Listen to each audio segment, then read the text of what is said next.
Ngayon, at dahil sira yung kan natin, main pump, mano-mano muna tayo. Gawin muna natin crack dito.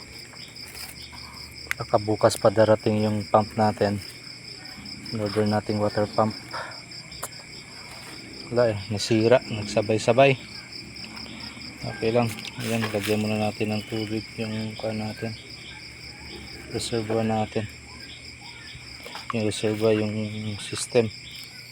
Ayan, ginawa ko muna ng crack key. Araw-araw pala yung kuhan ko nito, paglagay ng tubig. Kasi nauubos nila. Ayan muna, tiis na lang. Sayang naman kasi ito, pabayaan natin. Lapit ng ma-harvest to. Yung iba pwede na yung bukas, i-deliver tayo bukas na sa palengke. Ayan, tiis muna tayo at darating na bukas yung in-order natin na submersible pump. Ayan muna guys, God bless sa lahat.